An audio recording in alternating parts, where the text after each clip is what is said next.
Hi guys, welcome back to my channel. If you are new, please like, please share and subscribe, and also remember to press that notification bell. Okay, so today we're going to be talking about destiny swap. And I know we've heard a lot of things about destiny swap.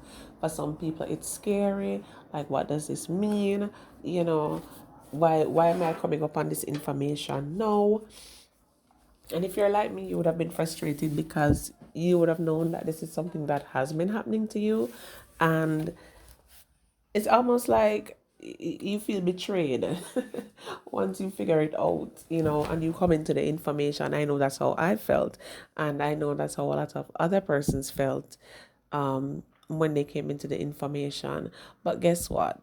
What's important is that you do come into the information, you learn from what you have discovered, and you grow and you begin to transmute that. All right. So, what is Destiny Swap? Simply put, this is the exchange of one person's path for another. Your paths are pretty much switched up, right? This can take place between any two or more people or groups. Most times it is undetected and it takes place between friends, family, and or family friends. If you're able to read your Bible from a non-religious perspective and get the principles it teaches you, then you will see that this occurs so many times. All right. So it's not foreign, it's not new. How does this occur? I mentioned the Bible just now, and there are quite a few stories there, but we're just going to go with a few. There is a story where the Gibeonites tricked Joshua upon them entering the promised land, right?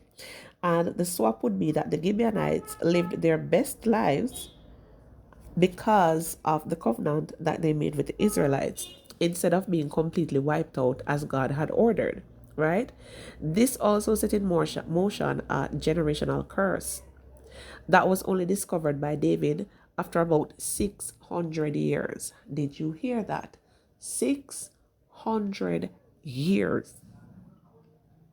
That's how far it can travel unrecognized. So the destiny swaps will now come in as generational curses as well. All right. And there's also a story with David and Jonathan where Jonathan put his clothes on David at some point in time, and that was also a point of destiny swap. Now, think about it. A lot of us have friends that we're so close with them, we want to see them win. So we're winning, right? You're winning, your life is going absolutely wonderfully, but your friend, their life isn't going very well. They didn't do anything to you, they don't hate you or anything like that. However, because of your love for them, and it can be a friend, it can be a family member, it can even be your spouse. You love this person so much, you care about them so much that you voluntarily swap your destiny without even realizing. So you can put your clothes upon them. It when you read that scripture, you can look it up. It states where that was like a change for David at that time from negative to positive, right? Because remember, he was born in a royal bloodline, so they said at that point in time. So it was like, wow, Jonathan was giving David that power, that authority spiritually that he didn't have. And so we do that with friends, we do that with people that we love very much. We give them our power. So we are cheering for them. We're giving them our energy. We're praying for them. We're fasting for them. And for those who don't do the praying and fasting, maybe you're there, casting spells on their behalf. You're giving them your clothes. You're giving them your energy. You're spreading yourself over them and praying for them or declaring things for them, and they are absorbing all of that energy. And you think, oh, well, I have enough to share. No, you don't. You don't. And so sometimes we love these people so much that we give them our own destiny and they take it. And unfortunately, a lot of times when they begin to thrive and you begin to fall, because that is what is going to happen, you are going to take on their bad luck, their suffering, their negativity, and they are going to take on your positivity. They're going to thrive, they're going to begin to excel. Most of the times, they're not even going to look back at you. because now they're going to consider you worthless. And neither of you will know what has caused that change. You, because of your lack of knowledge, will not realize that, hey, I'm the one that gave my gifts to this person. And that person will not realize that, hey, I had no luck until this person gave me this gift, or they did this for me, or they did that for me, or whatever the case may be, right? So it takes place in a lot of ways. So you can willingly do a destiny swap. The most popular one, however, is like with Jacob and Esau. It was tricked out of you. You know what I mean? So a lot of people will say, well, Jacob tricked Esau for his birthright, and he had a mother who helped him plot this physically, making the stew for him, and spiritually, she made it clear that she would absorb any consequence that would occur when he tried to trick their father in the last days. So remember, it's 2 times now this swap had taken place in a one. When Jacob and Esau were talking, and Esau was like, yo, I'm hungry, give me some of your food. And Jacob was like, well, how about you give me your birthright? Like, who asked for your birthright? Okay. The other side is that Esau did not value what he had. He did not value his birthright. He did not value his spiritual authority and his power and the things that he would be getting as a firstborn. And so being a firstborn at that time, at any point in time, is one of the greatest blessings ever, just as how it can be a curse. But he did not value his blessings. So he said, oh, well, yeah, and just gave it to him over a bowl of soup. Now, Esau probably thought it was just fun and the jokes, right? Just like in the movie Behind Her Eyes. You have this friend, this family member, this family friend, whoever, this spouse, and they're always making certain jokes with you. Hey, how about we exchange this, or how about we exchange clothes, or how about you lend me your wig, how about you lend me your shoes, whatever the case may be, right? How about we exchange gifts? I know you like this, and I like that. How about we try different things? I'll try yours and you try mine, and we'll see how it works. And you think of it as nothing. You think of it as just fun and games. You know what I mean? You ask somebody to help you with your assignment, for example, and they say, you have a yellow pen, give me that pen. The pen is so insignificant to you, but to them, it's a point of exchange. It is a point of agreement, because in order for that swap to occur, there has to be an agreement, whether knowingly or unknowingly, right? And you think it's just fun and jokes, but most times you will not suspect it, right? So if you are spiritually unaware, you will go through life never figuring out why you are in such a negative position. And bear in mind that it's not always a negative position. It's a negative position for the person whose destiny has been swapped, but for the person who is on the receiving end of that swap, their life, they begin to thrive, right?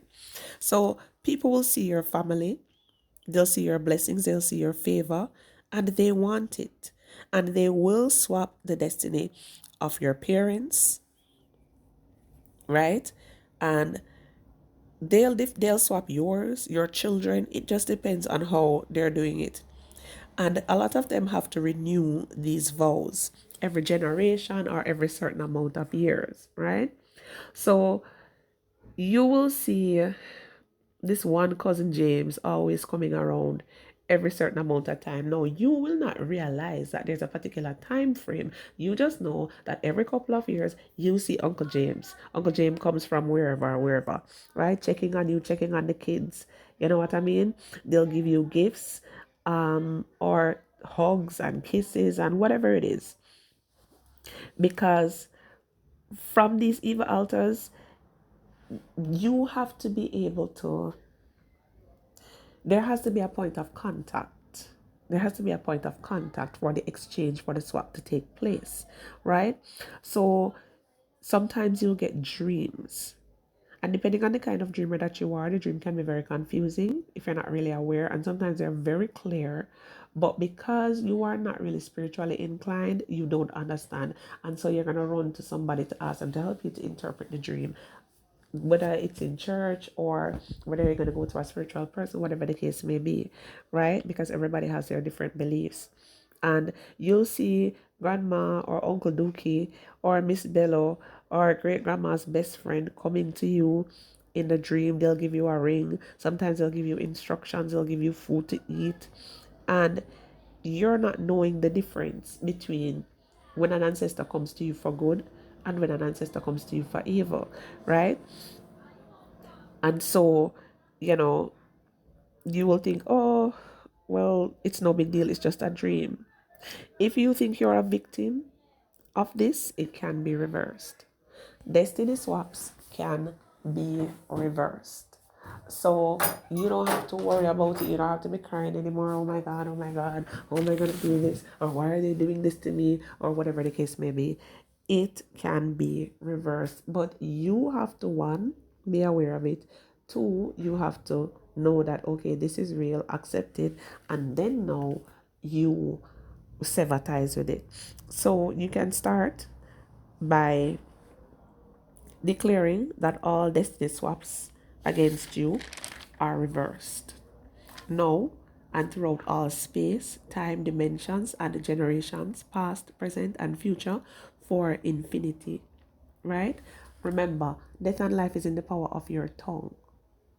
And bear in mind that when I'm giving this information, it has nothing to do with religion. When I speak of the Bible, I'm not speaking about it from a religious perspective. The Bible is a book of principles. The Bible is a book of principles. And if you don't know principles, principles can be used for good and they can be used for evil. You have to decide what you're going to use the principles for. Okay? So, next, you do your research. Look into your life. Look into the life of your parents, your grandparents, identify the patterns and see what is happening, where this destiny exchange took place. Once you make that declaration, once you begin to think in that direction, that listen, I know that there's something wrong, I don't know what it is, I don't understand it, but I need the truth. You are going to start to get ideas. Things are going to start to pop up in your head, things that you never noticed before. You're going to start to notice them. People who you didn't notice before, you're going to begin to notice them. You're going to notice their little behaviors. You're going to notice the friend that has been in your life, or the spouse or whatever, for 100 years, but they've been doing a lot of little things that you didn't notice. You're going to notice them now. You're going to notice behaviors in your children and in yourself and in your parents that you're like, oh my God, I did not see this, right? So don't be like angry or whatever. If you're one of those persons prone to anger, get a journal and journal it out. Don't go and drive and drink and whatever. Don't do any of that. Journal it out. Go and sit somewhere, meditate, let it out some way. Go to the beach. Don't go all the way out in the water to try and drown yourself because you don't know what is happening. Don't do any of those things. Get it together, settle your mind, and do your research, right? And now you're going to break these patterns.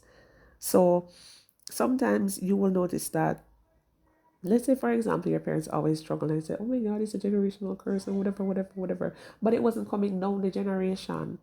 It's coming from that friend that your mother had. It's coming from that uncle that your father is always one-on-one with, right? They are the ones that swap the destiny, and now it's going to continue down the bloodline and become a generational curse if you don't recognize it or break it, or your parents don't recognize it or break it. But it wasn't always coming down the bloodline, and if you're paying attention, you'll realize that, hey, great grandma wasn't like that, great grandpa wasn't like that. When did this occur? And if your parents want to be honest with themselves, or you want to be honest with yourself, you will realize that it was since you started to interact with this person or this thing, because things are going to now be revealed to you. They're going to be revealed in your dreams. They are going to be revealed in so many ways. Trust me, there are so many avenues for the revelation. People are going to literally tell on themselves. Trust me. Right? So you now have to decide. Let's say, for example, it's a toiling spirit or poverty or whatever. I break this toiling spirit away from me, right? I cancel it. However it comes to you to break it. Some people, it's going to come to you like that. Find whatever ritual you need to find according to your belief system. It may be prayer and fasting, it may be a sacrifice, or I don't know what your spirituality is, but you will need it, and I can assure you, you will find it. Once the people are revealed to you, cut them off. These people are going to be revealed to you. I'm telling you, cut them off. Some of them will begin to fall off in the worst way, right? Once you begin to do this work, once you begin to do your inner work overall, a lot of people are going to fall off. But spiritually, when you start to dig deep spiritually, these people are going to fall away. Call on your angels, call on your guides, call on your spiritual helpers, your ancestral spirits that are for your good, because not all ancestral forces are for your good, right? The ones that are for your good to guide you.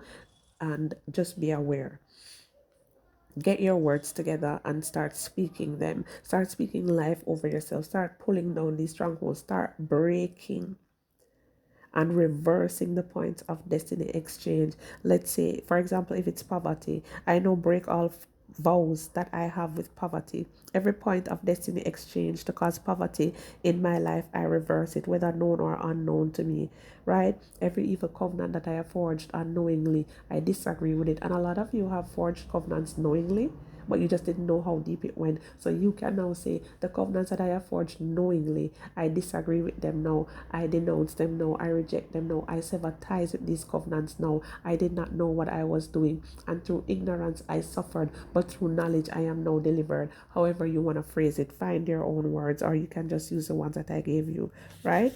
Some of you will definitely need to seek help from people who have more wisdom in spiritual matters, a real powerful person, whether it's going to be in church or a spiritual healer, light worker, dark worker, whatever.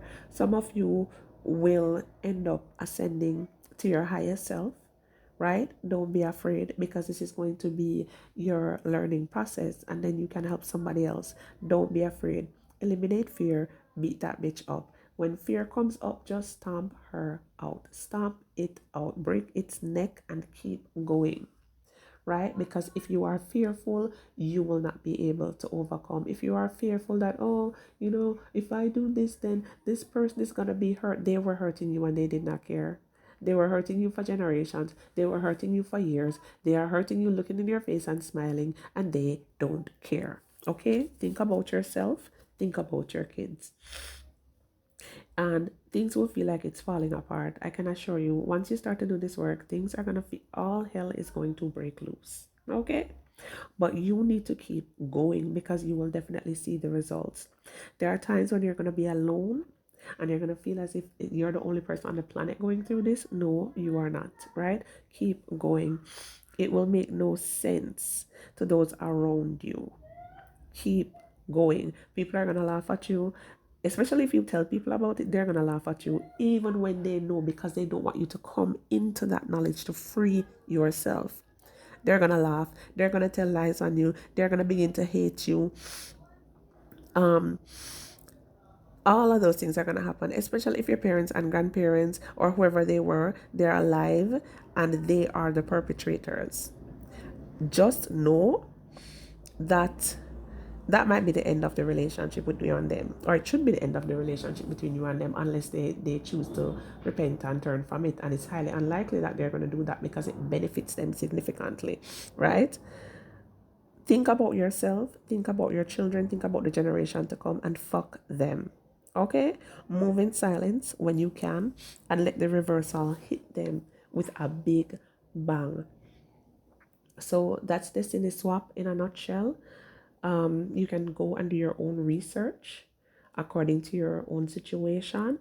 Take back what is yours. It is never too late. And as I always say, it is better late than never. All right. So that will be it for Destiny Swap. Drop your comments and let me know your thoughts. And any gems you want to add to this as well, drop them in the comments. I'll see you in the next video.